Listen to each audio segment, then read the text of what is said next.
welcome. We are so pleased to have everyone join us on this edition of the Aide Solution webinar. So we'll just like give another 2 minutes for others that are running late to join us. And then we can start just 2 minutes so that we can have everyone join us right from the beginning. Welcome everyone.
Okay, so we're just going to start. We're just going to start and have others join us. Welcome everyone. Good morning. My name is Osadare Eniola Dokas, and I am one of the directors at Aide Solutions. And I have here with me Mr. Simon from the Lagos State Employment Trust Fund. I also have here with me one of the co-founders at Aide Solutions, Yemi Jimo, with me. And we are so glad to have everyone here with us at another edition of the Aide Solution Quarterly Business webinar workshop. Right. So I'm going to be dropping the link for questions in the chat pretty soon right after my introduction. When the first speaker starts speaking, I will drop a link on the chat, so you can go to the link and drop your questions. That's just to help us, collate the questions and answer them in a very systematic order. I don't know if that's the word, but it's just to help us, collate it. So it's going to be a very wonderful 2 hours of your time. So please feel free to grab a cup of juice and settle in on your decks and get a book and a pen while you listen, because trust me, there'll be a lot of things that you're going to be getting from this webinar today that will be very useful for your business come 2023. And aside from that, Christmas came early for everyone that is joining here. So we have some tools that we are also going to be giving out for free. And trust me, when you see these things that we're going to be unveiling shortly towards the end of the webinar, you'll be forever grateful to us that we actually did this. So if you have a friend or you have a business partner that you like to join the webinar, please share the link. Tell them to join on, very important for their business. Right. So I'm just going to give a brief introduction. I have like something very short that I wrote down just to, water the ground for others to come on board, right? I am a very patriotic citizen of Nigeria. right? And maybe that's the reason why I've not jackpot yet, one of it, right? Because I believe that Nigeria has a level of creativity, drive, and zeal, right? And it's no surprise that we have the largest number of SMEs and innovators in the whole of Africa, right? But now the question is, why is it that a lot of businesses in Nigeria do not last up to 3 years, right? I'm saying Nigeria because the survey was done particularly in Lagos. So most of these businesses do not last up to 3 years. And also, it also amazes us that we have over close to 3 million businesses in Lagos, Nigeria alone. And still, yet, these businesses are not employer of labor, right? They are not reducing the unemployment rate that we have outside there. And they're also not positively impacting the economy of Nigeria. So this is why we are here, right? So Aide Solution is, we are extremely passionate about these things, and our goal is to see that alongside other skills that your business needs, we want you to understand the role of technology, how you can effectively use it, because I don't think we've started using technology in Nigeria yet, right? So, what are those things that you need to put in place for you to leverage the effectiveness that technology can bring to your business? What is the place of your employee in your business? Like, they are very important, right? So, how should you treat them? The breaking news is you cannot effectively use technology if your business does not have structure. Trust me, because there is nothing the technology is coming to build on. So you need to put structure in place for your business to actually come to build on, right? And that's one of the major reasons why we are having this webinar, right? So, like I said, I'll be dropping a link in the chat right after I'm calling the first speaker. Click on it to comment about what you think about what we're going to be talking about, and also to drop questions, and we're also going to be taking them. So, having said that, let me not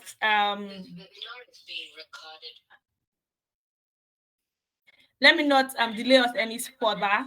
I would be introducing the first speaker in the person of Mr. Simon Alamo. He is the acting head of human resource for the Lagos State Employment Trust Fund. Lagos State Employment Trust Fund here in Lagos. And he's going to be taking us on the next session where he will be, where he will be talking about organizational effectiveness. We'll be talking about organizational effectiveness. Please just give me a minute. Yeah. So he'll be talking about organizational effectiveness, and it's going to be a very interesting and enlightening session. It's going to be talking about organizational efficiency and effectiveness. So please feel free to drop your comments, your questions in the chat, and he will take it right after his session. So over to you, Mr. Simon. Thank you. Okay. Good morning, everybody. Thank you for this wonderful opportunity. Thank you, everyone at Aide Solution, and for all the attendees that came on time for us to share these wonderful moments together as we consider the effectiveness and efficiency of an organization and how we can achieve and how we can get to that desire haven't, as we have talked about. Just as what Eniola earlier said, we discovered that we have a lot of small businesses within this space. Unfortunately, most of those businesses, they don't last long. Mentioned 3 years, at most 5 years. So what are the things that are just working or mitigating against the sustainability of this business? Because if a business is efficient or effective, it will be sustainable. So there are those things I want to look at, and permit me to just share my slide as we consider this topic together. So once again, I want to say thank you for every one of us that are here on time, and then I hope that we're going to have a nice time together.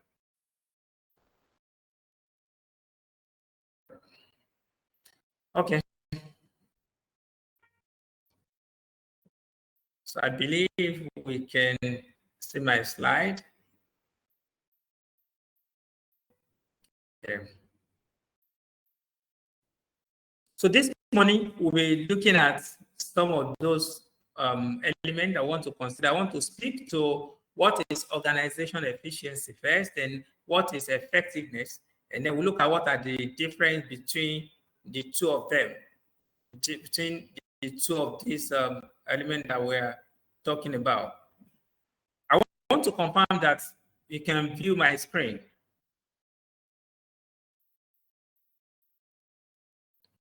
Yes, Hello? we can. Yes, we can. Okay. Okay. Thank you very much. So then we want to look at what is organization efficiency. We want to look at effectiveness of an organization, what is different between the two terms, and what are the results that we see if an organization is efficient and if it is effective.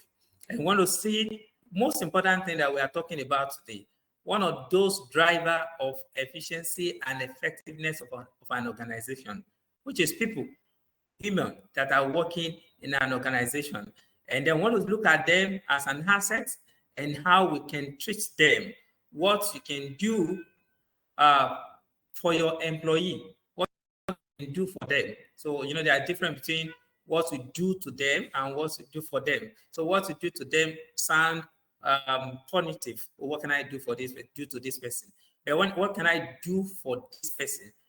How can I treat this person well? So what is expected of us as business owners to treat all these people and ensure that we have the best of them. So let me start right away from this term, efficiency. So efficiency is the ability to avoid wasting material, energy, effort, money, and time in doing something or in producing a desired result. You want to achieve a result, how to achieve that result without any wastage. Any wastage to your resources, your human resources, material resources, your money and time. So in more general sense, it is the ability to do things well, successfully, and without waste. And then if you look at effectiveness at the other hand, effectiveness is the capacity and capability of producing a desired result, or the ability to produce a desired result. This one does not consider those other elements we're talking about. Does not consider the element of time, the element of cost, but we have an end. So it's just a matter of means and an end. So we can, how we get there, we don't want to say things that we lose, but it's most important that we can not only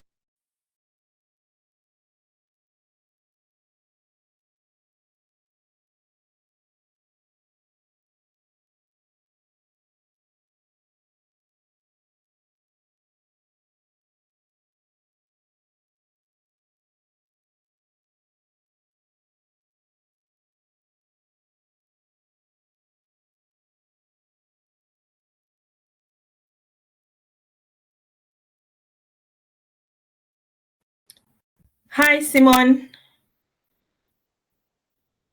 Hello, Yami. Can you hear Simon? No, I can't. I think so. I think it went off for a bit. be effective. Okay, it's We back. have to be. He's back. Okay. Hello, Simeon. Sorry, like we lost you at the beginning of effectiveness, organization effectiveness.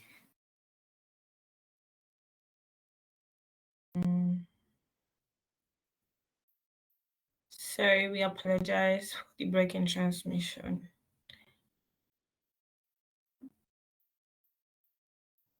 Hi, Simon. Can you hear us?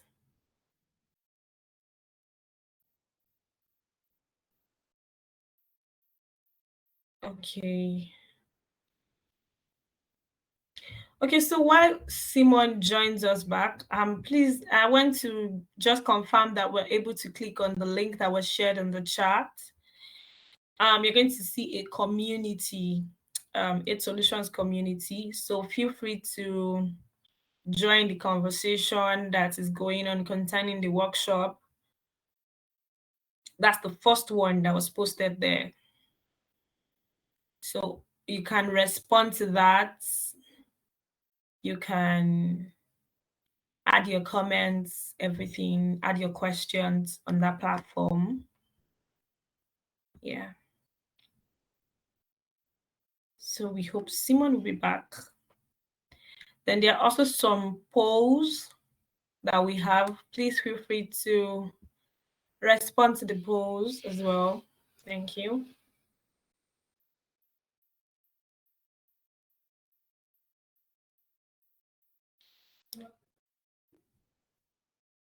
Hello, Simon.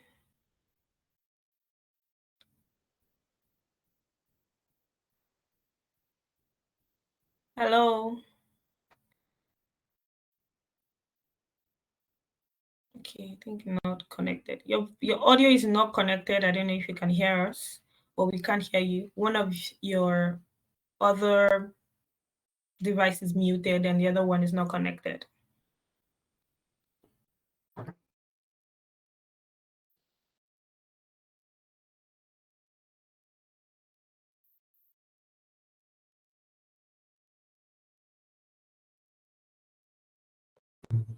So I can see that he's trying to reconnect. So let's just please give him a few seconds so he can reconnect, and then he would continue from where he left off.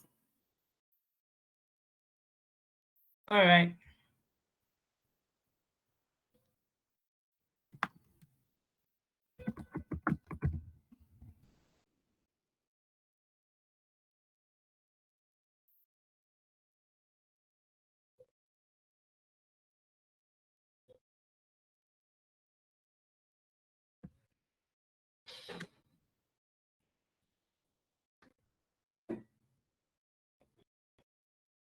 Okay, so I'm saying reconnecting. We sincerely apologize for the break in transmission.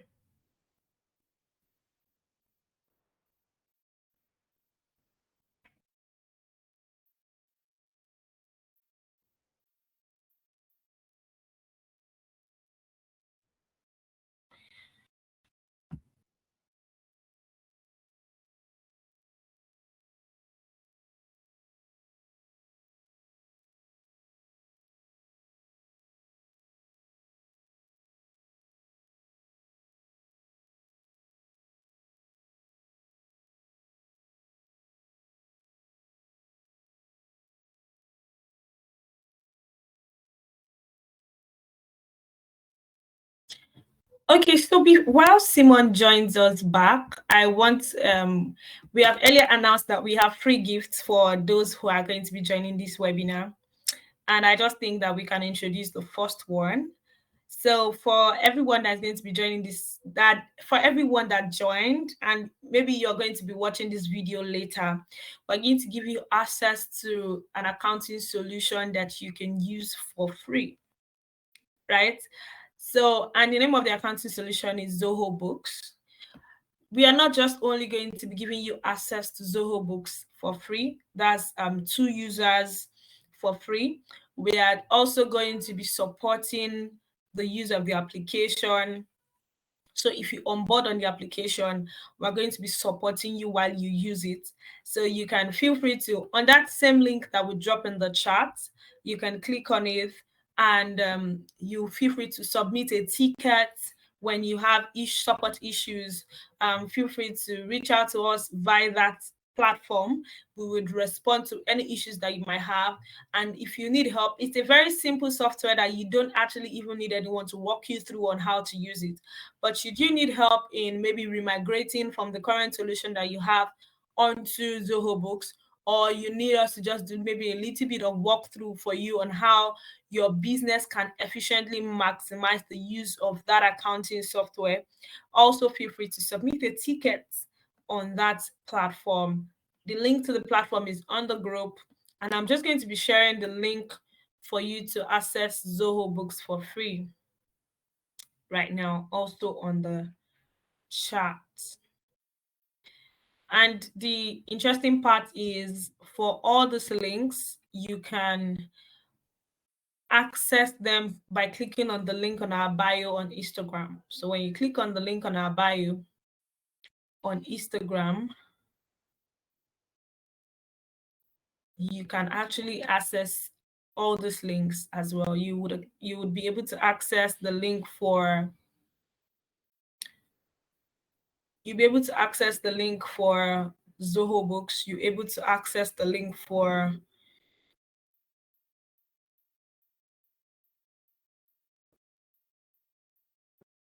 the community and every other links that we have. I'm just sharing the link to Zoho Books real quickly.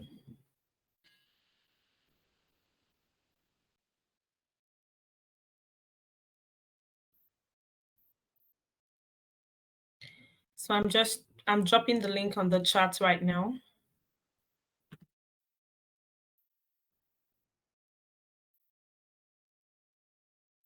So that's the link, the last one that I just dropped. And the first one is for you to access the community.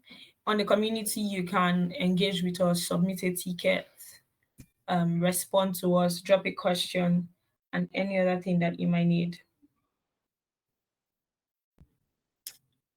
Okay, so I think Simon is taking a lot of time joining us back. I would just go ahead to introduce the second speaker. What do you think, Yemi? Okay. Okay, that's fine. But can we reach out to him privately to confirm what the issue is? And if he'll be able to join back and fix what this issue is, so we know it's going to come back to the session. Yes, just give me a minute to do that.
Connected to mine again. Okay, I reached out to Simon. I think he's back. Simon, are you here? Yes. I'm very sorry. I never knew that. Oh, I'm sorry. I'm sorry. Wow. You have been off for like 15 minutes now. Wow. Okay. And I've been But we can continue. That's fine. Let's just continue. Yeah. So you're continuing from you're starting from the effectiveness part, organizational effectiveness. That's where we stopped with you. Ooh, I'm very sorry. I'm very sorry. Okay. I don't know whether you can see my screen. Not yet. So do you want to share? Okay. I'm resharing it now. Sorry. Thank you.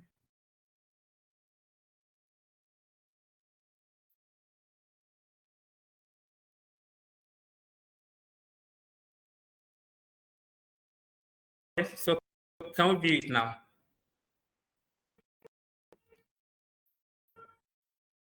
Yes, we Okay, can. can we be? Oh, so I'm sorry. So you stop at organization effectiveness, right? Yes. Yes. Yeah. Okay, I'm sorry about that. Yeah, technology failed me.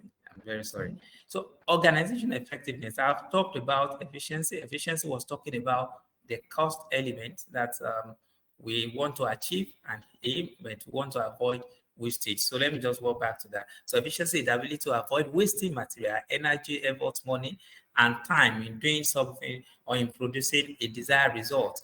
And in a more general sense, it's ability to do things well, successfully, and without waste.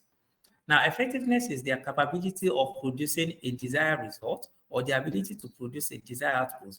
When something is deemed effective, it means it has an intended and expected outcome. Now, let's look at different because of our time. So what are the difference between efficiency and effectiveness? So though the two words refer to progress toward a goal, there is a clear distinction. So why effectiveness refers to doing things the right way, or why effectiveness refers to doing the right thing the way you are supposed to do it, efficiency refers to doing the right things the best way you can do it. So as a business owner, if you chose the path of effectiveness, yes, it will lead you somewhere. But another business that chose the path of effectiveness and efficiency will get there faster than you. So why the slow also and steady will win the race, but the fast one, they will get there before the slow one get there. So what we are trying to preach here is that as an organization, it's not enough for you to aim at effectiveness. You must aim at effectiveness with efficiency. So not all organizations that are effective are efficient.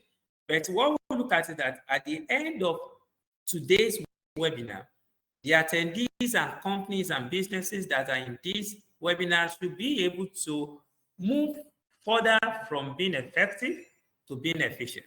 Now, the most fundamental difference that can also be used to tear this one apart is that effectiveness is a measuring tool that can be used to calculate almost anything.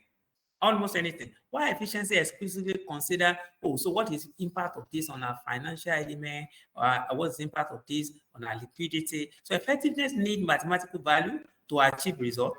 Efficiency look at the relationship between what we are doing, our activities, between the expense, equity, capital, and our balance sheet. Now, having said that, there are things that we're going to achieve as a business if we can work towards efficiency and effectiveness. You're going to have operational efficiency, which are like lean manufacturing, process improvement, cost optimization, and automation or technology upgrade. So if you are efficient, so we look at what are the ways that we need to do this. So we need to be questioning the process and look at it that what are other ways that we can achieve the same result at lower cost. And when you have effectiveness, what are the things that you can achieve? You'll be able to meet your corporate strategy and objective. So I'm not saying that effectiveness is totally not good. It will help you to get to your aim, but to your goal. But efficiency will help you to get there better, to do it in the best way without wastage. Now, if an organization or a business is efficient and effective, there are other advantages that you can accrue from it. You will achieve competitive advantage. So then before I was off the radar with the technology at that time, I was talking about we have a lot of businesses, just as Eniola mentioned, businesses, plenty of them. But unfortunately, we see that some of them are not surviving more than 3-5 years. And then these businesses, as much as we are competing for the same market. It's the same market. Now, what can help you to stay afloat? What can help you to achieve your goal as a business so that you will not be swallowed by others? So if you are efficient, you'll be able to achieve competitive advantage. So what competitive advantage is the hedge or an hedge that a business or an organization has over the rival business or organization within the same industry. So in other words, any business which performs beyond industry average is said to have a competitive advantage. So if you want to assess your business at present, look at it that, do we have a competitive advantage? Look at the space where you operate, the area where you operate. So this business we are doing within the same location. What is our market share? Do we have competitive advantage? If you don't have competitive advantage, and you can say that, oh, we have 1, 2, 3 other companies that are doing better than us, please check your efficiency and your effectiveness. And then as we proceed in this presentation, there's one element that is very key, which is dear to me, that I'm going to talk about today, that can help you to achieve efficiency and effectiveness. Now, another one that efficiency and effectiveness will give you is sustainability. And I spoke about it the other time, that most of the business, they will start very well, and you see that in the 3rd or 5th year, they begin to lose time. And then you see a lot of businesses being closed down. But we are not looking at business that will just start up and they will just sustain, they will just stay for some time and they will go down. So for us, as enabler of job at Lagos State Employment Trust Fund, with our partner that are organizing this webinar together, is to see that businesses are starting small and they are growing big and they are expanding and bringing people out of unemployment, increasing their employee. So when you have number of employees, your number of employees is increasing, you are reducing the unemployment within our space, and we are going to make our society a better place to stay.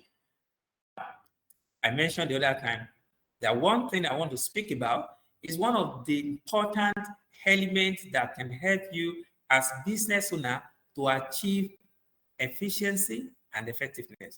So though efficiency and effectiveness of an organization is measured by its balance sheet elements such as fixed assets, liquidity, stock of inventory, and other items that you can see on the working capital of that company. Because people want to assess or want to do business with business A, so let's see their financial. How strong are they in their financials, their balance sheet? I want to look at all the elements of their working capital. However, there's one important asset, one very important asset, which is even the pivot and the driver for all these other assets that you will not see on the balance sheet, and that is the employees. Employees are the organization's best assets, not in the balance sheet. If you don't have focus on these assets that we're talking about, by your employee, and you're just focusing on how do I want to achieve strength in fixed assets, in liquidity, in stock of inventory, it will just be as if you are chasing after shadow. Now, to achieve this, you have to focus on your employee because they are the one that will help you achieve this efficiency. Now, how should we treat this important asset in organization, employee? By giving them employee experience. Employee experience. And now, so what is an ideal employee experience? So employee experience is your staff, your employees' perception about his or her journey through all the touch points at a particular company, starting with the job candidacy, the application, the interview, the onboarding, the staffing, your learning and growth, and even to the point of exit. To the point of exit. So we mentioned the point of exit. Your employee, your asset employee, it doesn't stop to be your asset after exit, even beyond exit. All your ex-employee, they're also your asset if you treat them well.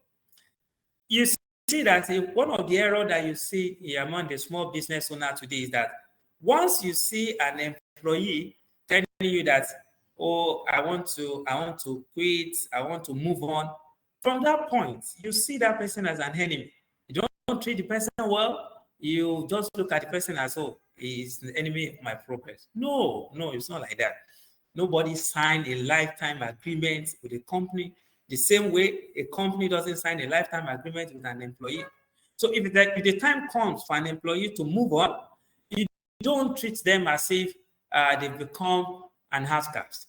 If you treat them well, even at the point of exit, they will grow to be your ambassador, even when they are not in your company again. So many businesses today, they are going down or they even died, not because of their internal process, but because of the way their ex-employee portray them outside. I don't want to mention if there was time that you see a lot of things over social media that some people have worked somewhere and they began to say negative thing about some company. Oh, this, I was treated like this, I was treated like this. So if you have an employee that is leaving, it's also your ambassador, your asset. So treat them well. Now, I just try to emphasize that. So let me go back to my point. The company physical workplace is another thing that gives your employee an ideal experience. Your culture of work, your technology, they are all important components of the employee experience. So why is employee experience important to business and organization? If you're strengthening the employee experience, you have numerous benefits to gain from it. And these benefits that are associated with it are job satisfaction, and that will lead to higher profits and better market space position. Now, see what I was talking about the other time. I was talking about one of the benefits of efficiency as competitive advantage. I was talking about it, that is going to give you profit.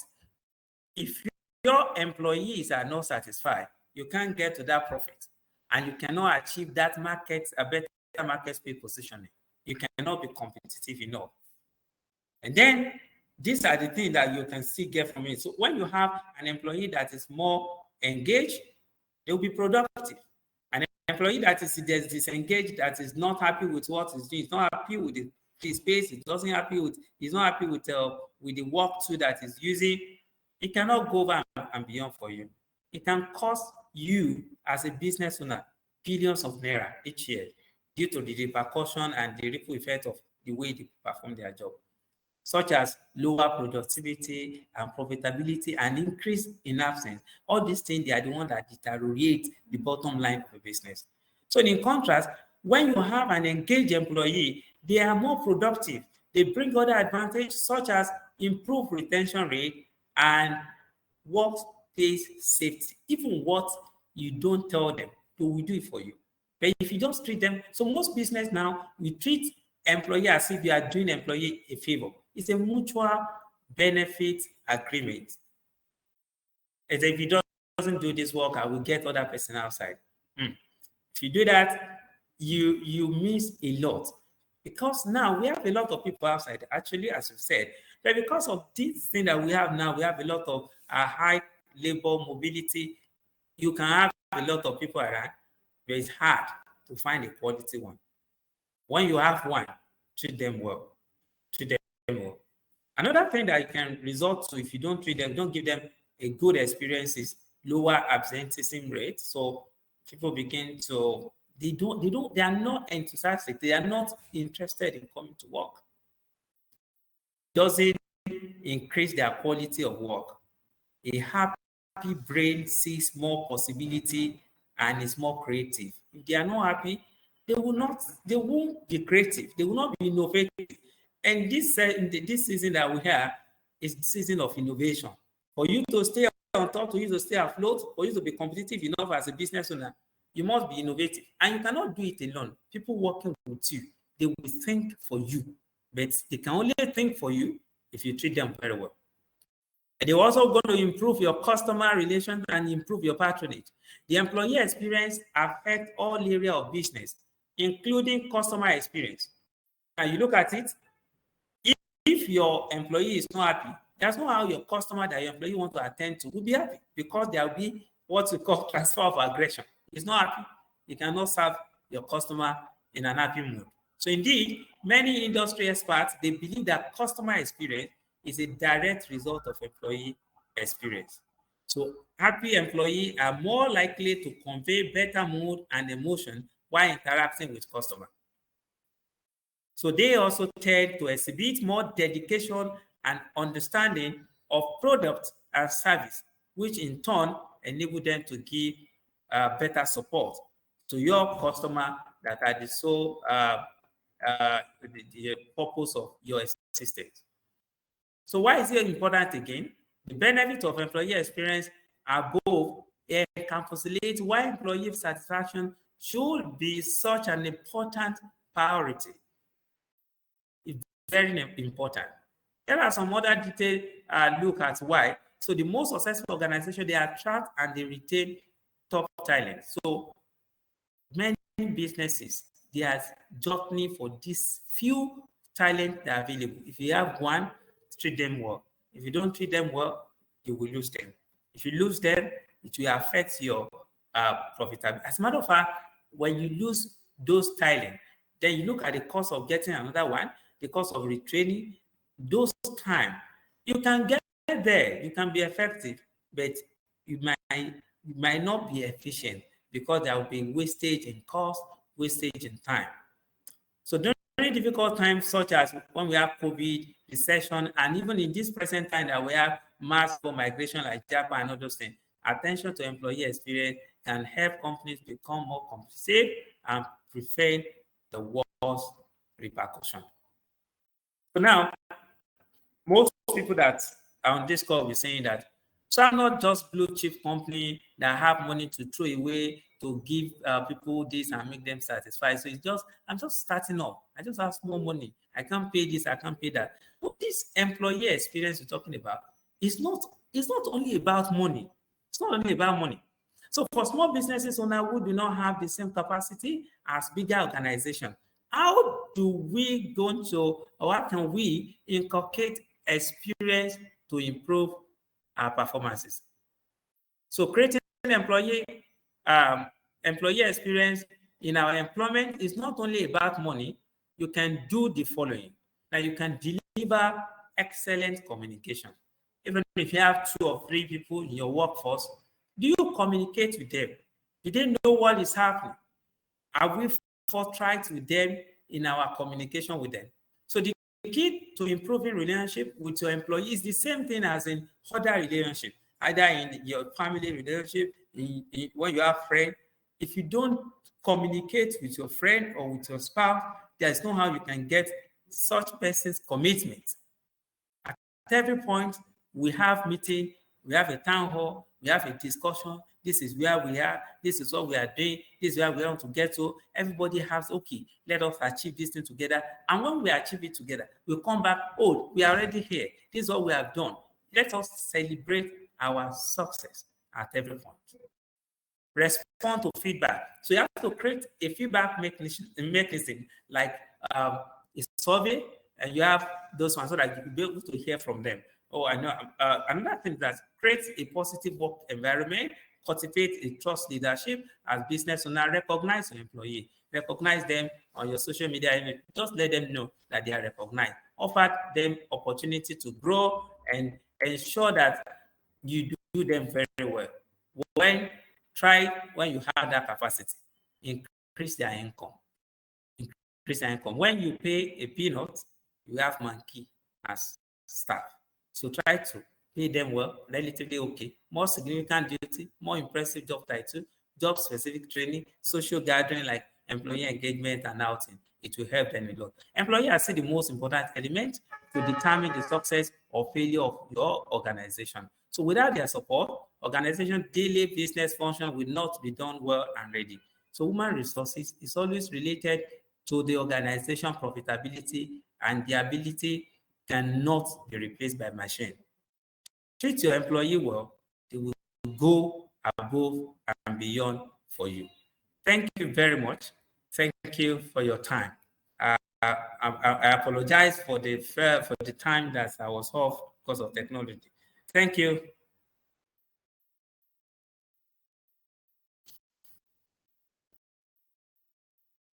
Okay, Aniola.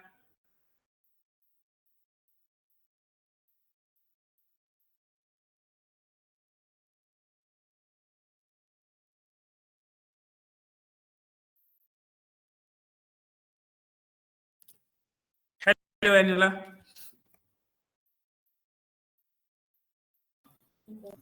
Okay, so I believe she's probably having network issues. Thank you very much. Thank you very much, Simon, for that. That was a very insightful insightful breakdown of efficiency and organizational effectiveness as well. You know, and you really touched on, you were able to take a good dive and also summarize it adequately as well. So I for one would say that I definitely learned a thing or two from all that you shared. So please, if you have questions, do not forget to put it in the chat so that he can attend to the questions as well. So if any questions regards what he has discussed or around it, even something you feel like you wanted him to touch on and you just wanted to bring light to, please feel free to put it in the chat as well, and we would address it as we go on. So the next thing for us, the next item is another presentation, and this time is by me. And so I'm just going to share my screen as well and hope that everyone can see it.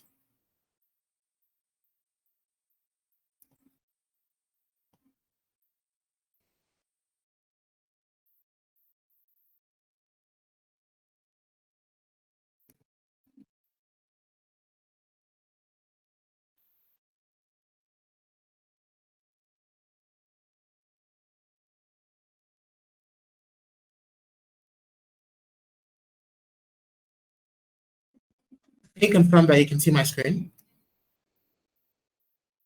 Steven, can you see my screen? Okay, yes, great. Yes. Great.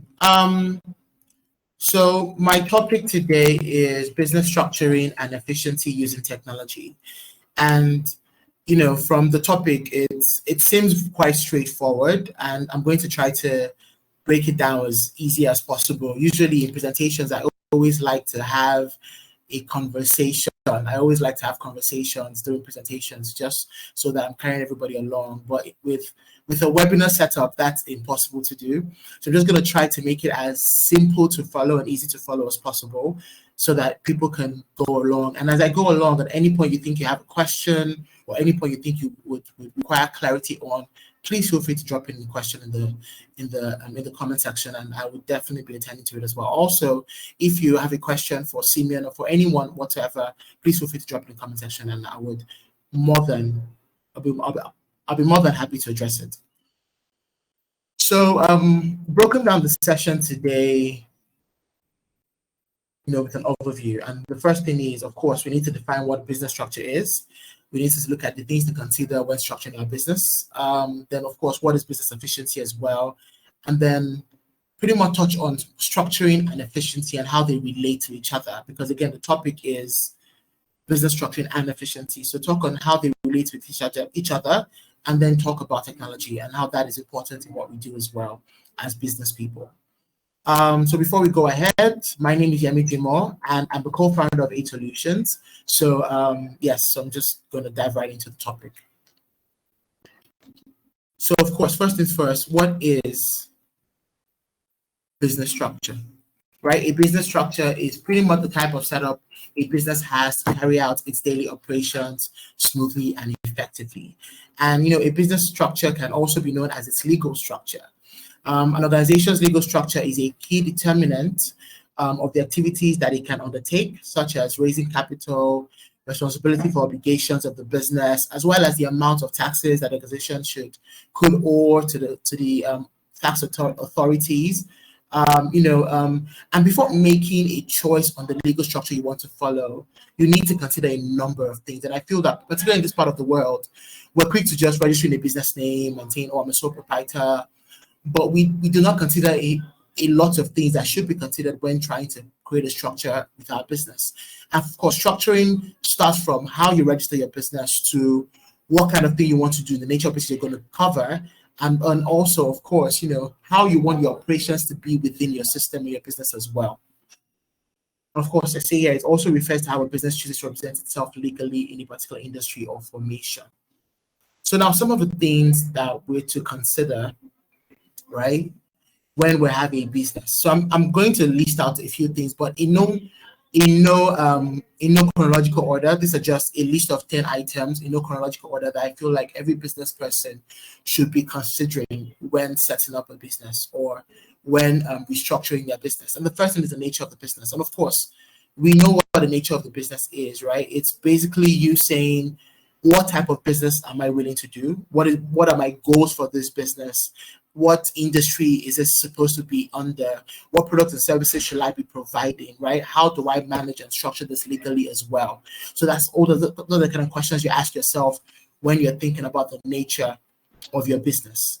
And then, of course, we also talk about ease of termination. So, as I said, this is not in any chronological order, but when you're even discussing the nature of the business before you even dive into a business, you also need to know, when I'm terminating this business, how am I going to, how is it going to be easy for me to dissolve the business, right? What happens when the owner of the business dies or decides to stop working? What happens to the structure of the business? What happens to the entirety of the business? How do we survive?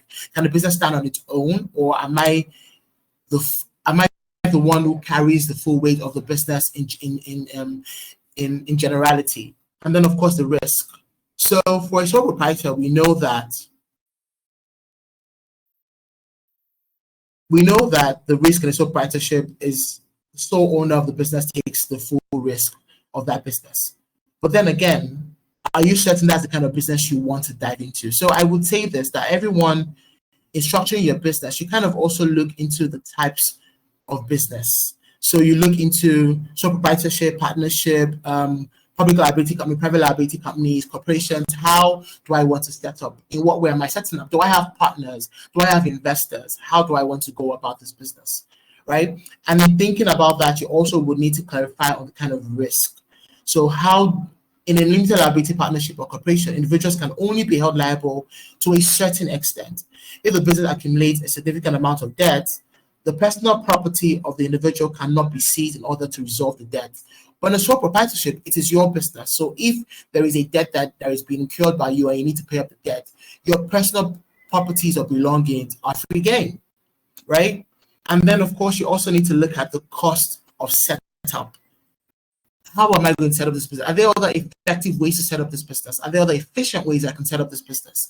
Because, for most of us, and I see this a lot with a lot of entrepreneurs, we just want to make money, or we have a desire. Oh, I'm good at, let's say, I'm good at making clothes.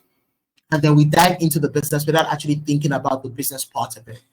We dive into it based on a passion that we have or a skill that we think that we're good at, without understanding the actual setup, the cost is going to take from us to set up the business and the intricacies that involves the business as well. So also partnership or general partnership, they are the cheapest structures to set up in a business. And for most cases, if it's a one-man business or you have just one partner, you would directly start up a sole proprietorship or a partnership because it's more efficient and convenient and cheap for the person. However, there are cases where you might need to think about other things, particularly when it comes to the type of business you're diving into, right? So limited partnerships and corporations are far more expensive, and most people will need to hire an attorney in order to understand and draft complicated legal documents. And that's another thing. Most business people, we don't necessarily deal with lawyers, right? And I think we don't sometimes understand the importance of of having a lawyer in when we're structuring our business and when we're setting up our business. But it's very important because there's so many things that we miss and we do not understand when we're building a structure. And then, of course, the business operations, right? So operations, if you like the idea of having complete control over your business, you have to establish a sole proprietorship. If you feel like you need a partner, someone to run it by you, with someone to run it with you, alongside with you, maybe you consider a partnership, right? In a corporation, only the members of the executive board will have decision-making rights. So do you want to set up a business where you bring on board a board of directors that kind of oversees the operations as well and agree or make the final decisions over that business? So there's so many things we need to consider, and I feel like we most times as business owners, I said this earlier, we lead from a place of passion instead of a place of knowledge. So it's always very important that you take advice or find people who have experience in setting up businesses or this exact business you're trying to follow, or find some sort of mentors so you can understand the intricacies of that business, the challenges, and then how to go about it. And of course, public access to information. So you also need to understand to come to a decision to know whether you're comfortable with the public knowing extensive details about your finances, about your operations. Corporations are legally required to provide this information to the public, to the government, and sometimes to the public as well. So individuals in social proprietorship businesses are not as are entitled to a higher degree of privacy than those in corporations, for example. So in that regard, it's also something to consider when we're setting up a business. And I'm very sure that most of us, even some of us that are business owners here, did not even consider half of these things that I'm speaking about. And I'm speaking to myself as well, because we start businesses a lot of times from a place of a desire, and we do not think of the intricacies of the business. And of course, taxes. We cannot buttress this point enough, because we also know that the government is also very hard on taxes at this time. So you also need to know, what are the things I'm exempt from? What are the things that I'm due to be paying? How am I supposed to be remitting my taxes? How do I go about remitting my taxes the right way? And sometimes, again, even with the authorities, no one knows it all. So sometimes the authorities can come and hit you with a fine for something. And it could be, we've had these experiences with other people, with other companies, where people get hit by fines, and sometimes maybe it was a mistake with the paperwork, or it's someone with a different company, and maybe they missed some sort of name, and it wasn't actually a fine that was meant for that particular person, and there was a mix-up somewhere there. But when you're informed, or you have consultants or people with you that can help inform you adequately, or help advise you adequately, you're also able to know what I'm due to pay, what I'm not due to pay, when I should be paying tax, when I shouldn't be paying taxes, right? And that also helps you to not incur costs or incur costs that you shouldn't be incurring, especially at such an early stage. Then, of course, the right to sell. This is pretty straightforward for a sole proprietorship, but of course, it gets a lot more complicated for partnerships and for corporations as well. And then expanding. So if you're deciding to expand your business, everyone dreams of expansion. How do you want to expand your business? What's the ease of expanding my business, right? Because for every business owner, the dream of expanding their business, everyone dreams of expanding their business, but some business structures are only allowed to have a limited number of shareholders. For example, right, a sole proprietorship will cease to exist once it takes on a partner. And if the new partner is uncomfortable with expansion, there'll be a problem in making the business grow. So you also need to understand, when I bring someone on board, are we on the same page as regards so many things? Do we have the same vision as regards our business? And we don't usually have these conversations because we're just excited or hyped about the present or the current and what we're trying to do at that point in time, not necessarily thinking about the future. Then, of course, one of the most important things is capital. And a lack of capital is enough to run any business, any company out of business. And that's the truth. So you also need to consider, how am I raising capital, right? How am I raising capital? Do I need investors? How do I want to go about it? Do I have enough capital to start this business? Do I have enough capital to start all of what I want to do? Because a number of times we want to start a business and we have maybe a number of products we want to bring out of that business, a number of services we want to create from our business. But at that time, it is only sensible to start with one service and then grow in time. But most of us, because again, we are passionate about what we do, we just throw out all the ideas and then it crashes and burns. And then it's almost like we're back to square one. Whereas we should have gone, to sit through the ideas and then look at our finances, how we can raise capital, how we want to go about that, how we want to structure the business, and then build from there. So, what is business efficiency? I'm so glad that that Simeon already kind of gave a detailed summary of what this is. So I'm not really going to dive too much into business efficiency because it would pretty much just be me repeating most of the things that he said. However, business efficiency, or the lack thereof, can have a very huge impact on your company's success. So including everything from profits to team morale to employee retention. Inefficiency is a business killer, and that can never be overemphasized.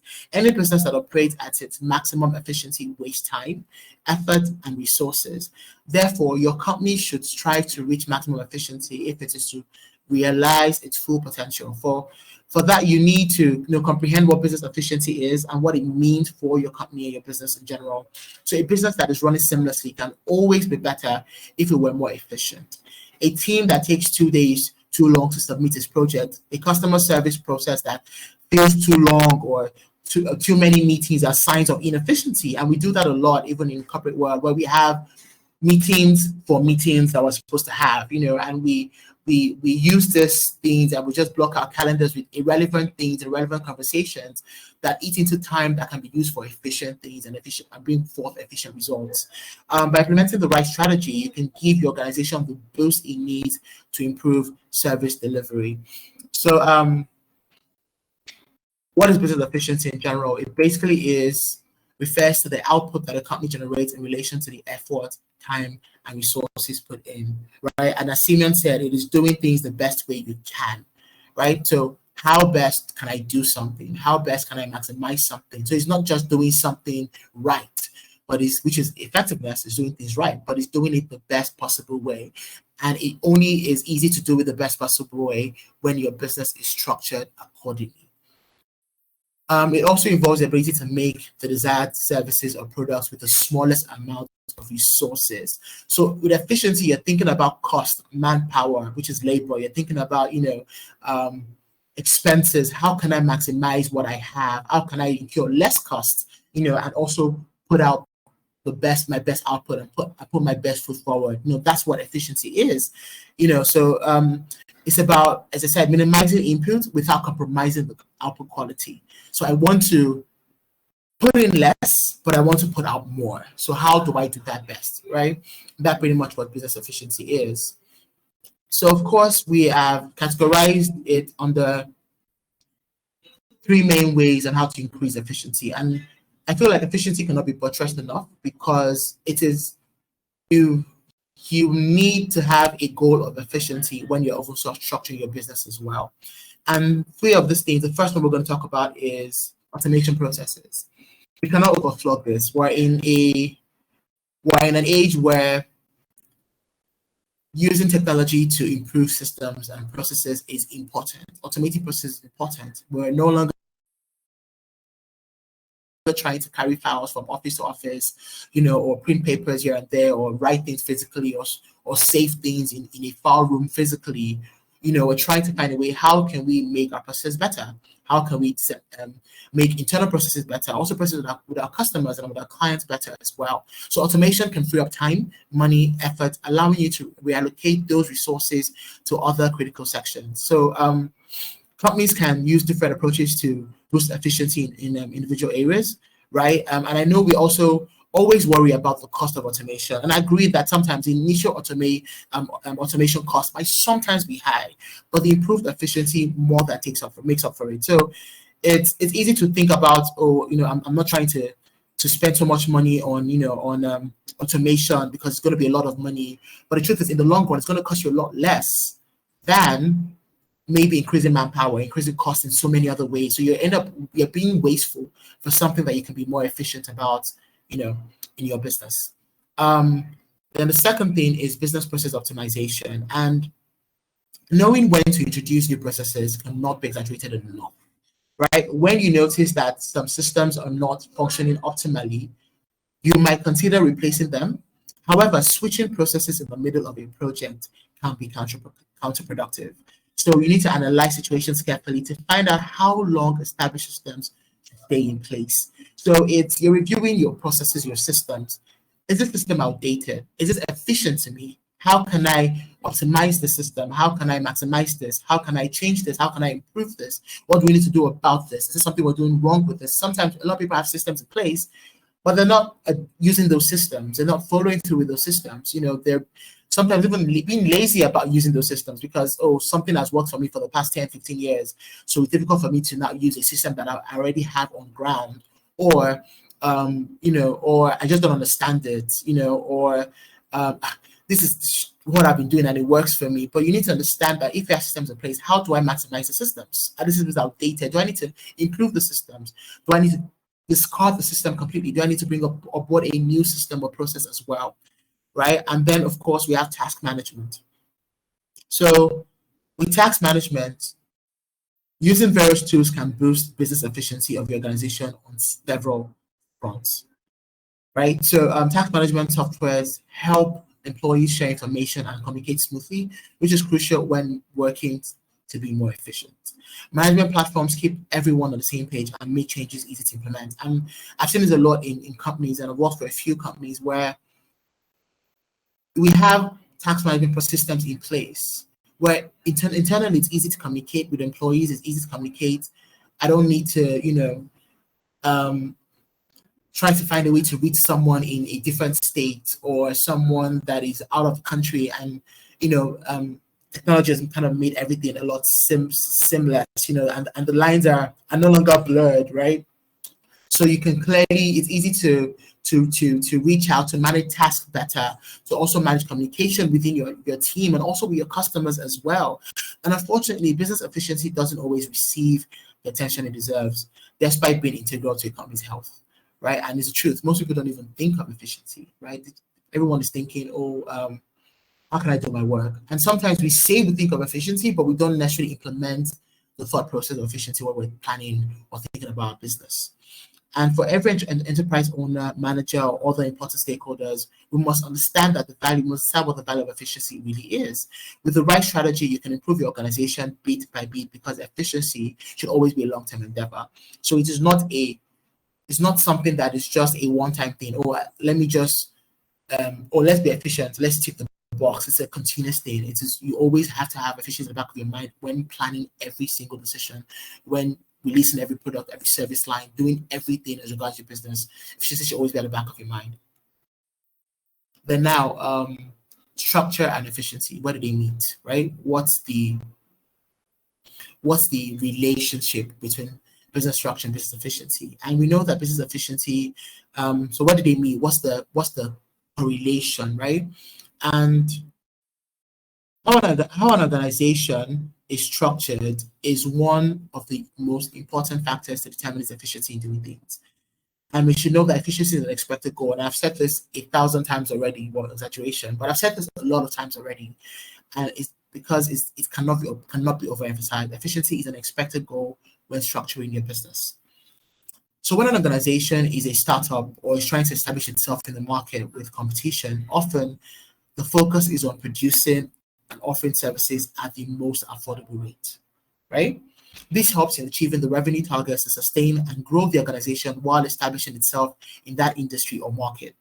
This particular phase is all about focusing on efficiency, containing costs and resources to get the best possible output. So as a company organization matures with time, the focus usually tends to shift on the how, but you always still have to work ways and put in place structures that ensure that the business is efficient, and by extension, the employees as well. Because the truth is, as companies get bigger and business owners kind of expand their businesses, we focus so much on the expansion and we forget to think of efficiency. But we need to always, as I said already, efficiency is a goal, right? Is one of the effects of good structuring. It's a goal when you're thinking about businesses. So you're thinking about how am I effective, but also most importantly, how am I efficient, right? So it's very, very, very important. And then of course, to the icing on the cake, technology. We cannot deny the fact that technology has come to stay. During the pandemic, particularly, I think that's when the world pretty much understood the effect and the importance of technology in business. And in the pandemic, there were two types of business people. There were the ones that were discouraged and there were the ones that were encouraged. And I say that because the discouraged ones were taken aback. No one expected the pandemic happen, but because of the lack of enough technology, of enough processes, a lot of people lost their footing. A lot of people couldn't recover. They didn't know how to recover. They didn't know how to go about it. However, but there were other sort of people that were encouraged, and people saw that as opportunities. People found ways to set up businesses and find ways to, do things and bring forth solutions, even during the pandemic with technology as well. So there were two types of people within this pandemic. And of course, we can't deny the fact that technology has made work easier and even way more productive. You can easily get more work done quickly within a short period of time. The point of technology is to keep employees focused and use it effectively for the productivity in the business, which is expected to lead to the businesses being efficient. So technology, as already said, has redefined the way companies do businesses by enabling them to be more visible, more accessible, and helping them improve their internal processes as well as the services they provide. Strategies surrounding the implementation of digital technologies have gained tremendous popularity over the last few years. And due to the perks of technology, the businesses have been enjoying as a result of adapting such solutions. However, in order to begin to understand just how significant the impact of technology is on business, one could start by taking one could start by taking a look around and seeing how much companies have changed the way they carry out their activities. Um, from the approach they take on management of their internal teams to the way they produce and promote their products and services, businesses have undergone tremendous changes on all levels, and it is all because of technology. We cannot deny that at all. And artificial intelligence, machine learning, and the Internet of Things are just some of the technologies that have been revolutionizing the ways in which businesses are run, regardless of the industry that they operate in. And as we speak, transformation continues to take place, right? Because we're getting to a time where the world cannot be seen without technology, and it's getting to a point where we don't expect anyone to do any form of business without the use of technology in any form or manner, whether little or whether in large scale. So with technology, we have, of course, seen a number of small businesses that have been able to some extent level the playing field with larger organizations. So usually with small organizations, in a industrial market that is already that you already have a lot of competitors, particularly big multinationals or big companies. Smaller companies always struggle with finding their own customer base or finding their footing. But technology has kind of leveled the playing field, right? Because you can easily reach out to people as much as the big companies can reach out to people now with the help of social media and other Google Ads and other internet platforms. You can actually reach out to a number of people, both local, and also internationally as well. And of course, small businesses use an array of technology nowadays, everything from servers to mobile devices to develop competitive advantage within the same economic marketplace. And businesses, of course, should also consider implementing technology in their planning process for streamlined integration and to make room for convenience and future expansion. And I think for me, it's anyone that comes to meet me about a business they want to start and they're looking at structuring their business, and I ask them, is someone already doing this? And how do they do this in ways how do they make it easier for them? Is there a technology, is it something you can use, a tech that will make it easy for you, instead of you to be, manually thinking or doing some things that you do? How can you simplify the processes? How can you help make it easy for you to operate? And there's a solution for every single person. That's one of the things that we drive at Aide Solutions is let us find solutions that we can tailor to your business. So what is your business? What do you do? What are the issues and areas you struggle with?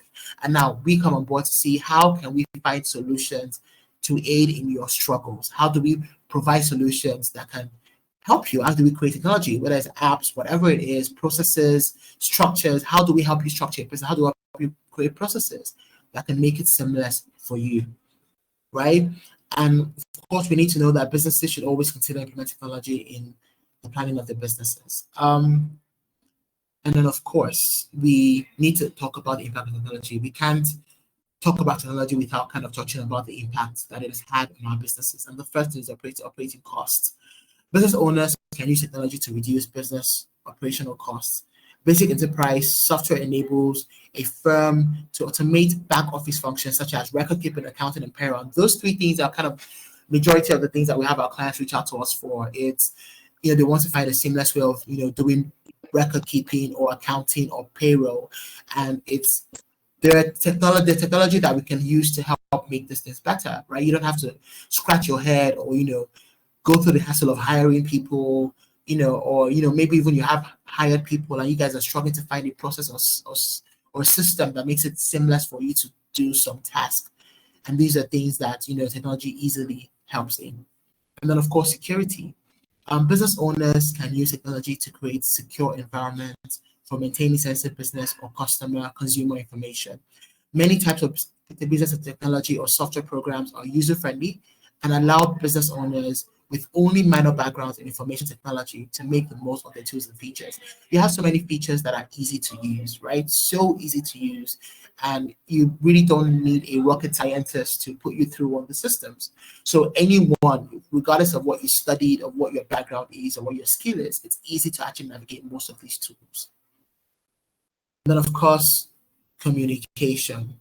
So business technology helps businesses improve their communication processes. Emails, texting, websites, and apps, for example, facilitate improved communications with consumers. Using several types of information technology communication methods enable companies to saturate the economic market with their message.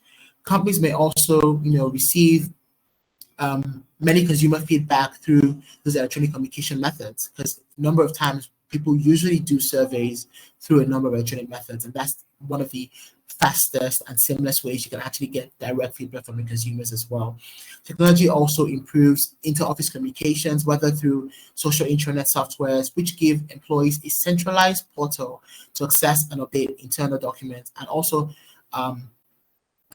contracts or files, and also relay relevant data to others instantly, whether they're in other countries or other states. And of course, productivity. So businesses can increase employees' productivity through the use of technology easily, right? Computer programs and business software usually allow employees to process more information than through manual methods. So business owners can also implement business technology to reduce the amount of human labor in business functions. So this allows businesses to avoid labor costs along with employee benefits as well, right? So sometimes you can have people to manage the software of this technology, but you realize that for a function that I might need to hire 5 to 10 people to do, I just need one software and one person or 2 people to manage.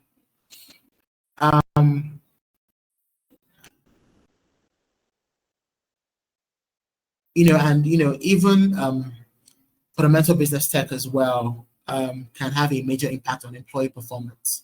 So, for example, by placing employee performance appraisal information in an online framework, supervisors can easily create measurable goals for the employees to reach and sustain company objectives. And we see this a lot where people find it that it's difficult to assess people's performances within an office.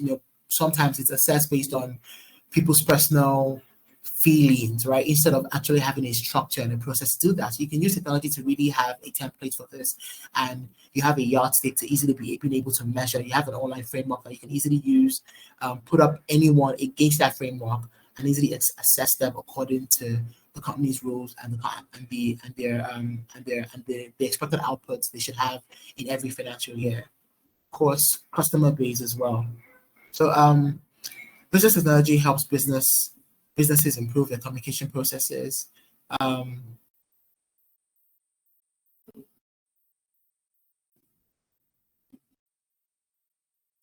Technology allows businesses to reach new economic markets. It helps broaden your consumer reach as well, right? Technology helps you broaden. As I said earlier, you are not limited to a local market, right? You're open to playing. You can go from being a local market to going regional, to going national, to going international as well. It takes you from playing in the small leagues, technically from the small leagues to the big leagues, right? You can go from selling goods in the local markets to regional markets to national markets or even international markets, right? Websites, for example, represent a low-cost option that consumers can access 24/7 when they need to purchase goods and services. Business owners can also use internet advertising to reach new markets and customers through careful placed web banners and ads. And you find that a lot of small businesses are doing a lot of doing websites now, and a lot of banners and Google ads and all of that, because when most people, and from so many surveys, what's it called, from so many statistics, it's said that most people would usually Google the company name and would find their website to see if they want to purchase from them or they want to use their services. So yes, technology is quite important in regards to customer base. And then of course, collaboration and outsourcing. So business technology allows companies to outsource business functions to other businesses in the national and international business environment. Outsourcing can help companies lower their costs and focus on completing the business functions that they do best. technical support and customer service are two common function companies outsource, right? You find a lot that the number of companies, for example, in the US, that their customer service lines are in India because it's cheaper and they're outsourcing it. So that it's easy to collaborate with other companies, other countries as well with the use of technology, right? And if, for example, you want to provide a service and then your client wants an add-on service that you don't necessarily are an expert in, you can take that on board and find someone that can easily provide that service. The person doesn't even have to be in Nigeria, right? I know a story of a photographer, for example, who had a lot of workload and was trying to find someone to help edit a number of his pictures, right? And he found someone in India, right, that was doing this thing for him, at a cheaper rate than he would get someone here. And so technology just kind of, broadens your reach, right? It also reduces the gap between nations, between companies, and between people. And there are a few stats I just kind of wanted us to just look at, just how we have an understanding of the reach that the internet and technology has as a whole at the moment in time. And right now we have, according to Internet World Stats, we have over 5 billion users of global internet as of today. That's a crazy number, right? And it's also understanding that all of these people are potential customers. All of these people are potential users, potential clients, all of these people. And we have that reach, right? So what are we doing to expand that reach, to broaden that reach, right? To pounce on fertile land, because it is fertile land, to be honest. So what are we doing to grab the opportunities that is 5 billion people? And also, of course, we have over 4 billion users of social media alone, which is pretty much just ties to the power of social media, right? I think everyone understands that we're in a social media age, we're in an age where everyone, even to buy things, look for services, people go to Instagram and they search, and they're finding vendors and contractors on Instagram right now, on LinkedIn as well. So it's important that we have these bases for our businesses. Sometimes we feel like, the template we use is good. I have my clients, I always, do word of mouth, and it's worked for me for years, or I'm good at that, I'm good at networking. But you can also network through the internet, through social media. You can always expand your reach. Like, it would not hurt you. It really wouldn't, right? It's always worth a shot, because the least that can happen is you get a few customers. And I repeat, the least that can happen is get a few. It's almost impossible that you get no customers. You will get a few. It might take a time, but you'll always get customers from the internet. So and also from the US Chamber of Commerce, it says that 85% of business owners actually report that technology platforms help get their businesses up and running. 85%. I think that by itself already buttresses my point on the importance of technology in businesses today. And of course, while it also says that while 94% of business owners are reporting that technology helps them run their business efficiently. So it's important that we see that these things are inevitable at this time, and we need to find a way to ensure that we are not just those that are losing out on the possibilities that technology can provide for us just because of a mindset that we have, or because we're accustomed to a system or something that has worked for us for years, right? Is with technology and with the internet, with social media, it is a new realm of opportunities and possibilities for every business owner, or every intending business owner, or for every employee as well, right?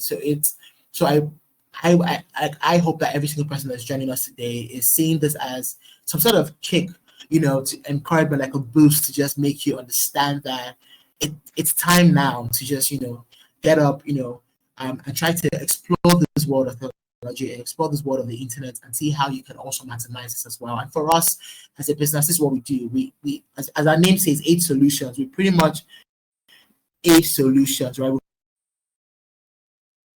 provide solutions on how best you can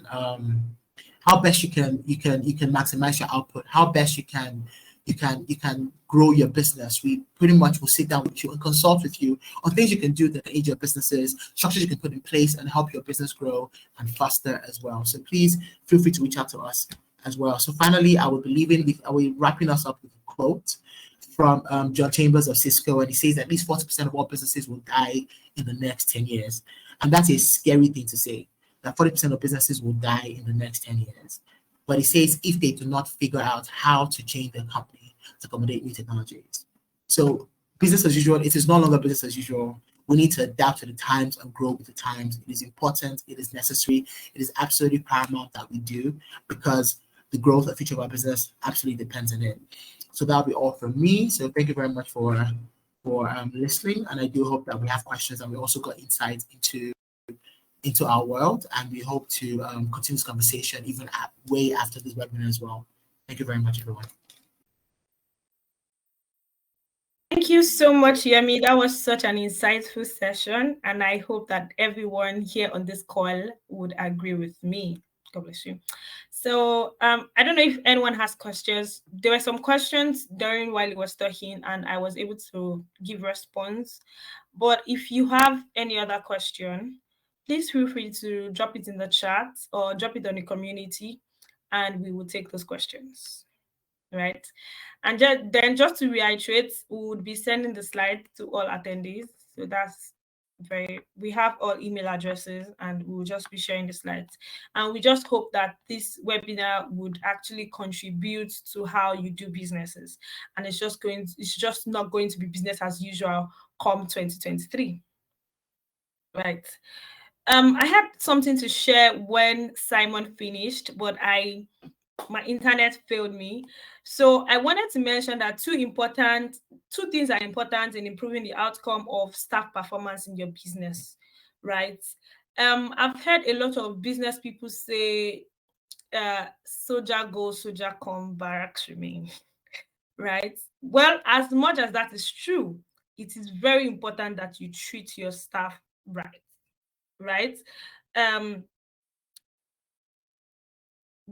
The first thing I would just advise that a very high standard of excellence must be set to conduct an output of everyone. Setting standard of excellence has to do also with your business structuring and putting policies in place, right? And secondly, very clear performance measurement framework has to be deployed to evaluate adherence to those standards that are being set. It is very important. In Aide Solutions, we preach, our vision is to build businesses that are modeled against the standard of God using technology. And even if you look at this, even from the parable of the talents in the Bible, from the book of Matthew chapter 25, from verse 15, would see evidence of some of these things that I've mentioned. But not to drag us too long into that again, the second gift for this webinar is we have a couple of templates that we've put together that will help structure your business. In these templates, we have a payroll template. We have standard operating procedures templates and some other things that would be so useful for your business. All you just have to do is, after the end of this webinar, you're going to be redirected to our seller platform. You would see business structuring event bonus. It is free. Click on it and download it, and you have access to this template. After this event, should you maybe go through the templates and you still need someone to walk you through on how you can tailor the template to your business, feel free to send us an email at my email address is eniola@aide-solutions.com. Yemi's email address is okpayemi@aide, AIDE-solutions.com, right? Or you can just send us a DM across all our social channels. We have online on all social media channels, rather, Twitter, Instagram, Facebook, LinkedIn, everywhere. So just send us a DM and we'll reach out to you. Now, I also noticed that a couple of people have signed up on Zoho Books. That's fantastic. We'll be giving you a call before the end of the week, just to be sure that you onboarded properly on the application. And I'm sure you already look at it and you already know that it is easy to use. For those that are maybe you joined the webinar late, click on the link on our bio. You see Zoho Books there. So click on it, sign up, and it's going to be free for 2 users in your company, the accountant and maybe the operations person, right? And for seller as well, the link on our bio can also still link you to seller, where you can access the event bonus as well. Right. Yemi, I don't know if you have any last words. No last words, but please do feel free to. I strongly believe that if you have questions, please, as you said, feel free to reach out to us, send us emails as well. Even way after this, if you do not want us to address those questions on this webinar, feel free to send us private messages, and we'll definitely follow up the conversation from there. So please do not be strangers. Basically, that's what I'm trying to say. Yes, do not be strangers. Simon, Mr. Simon, please, do you have any last words as well?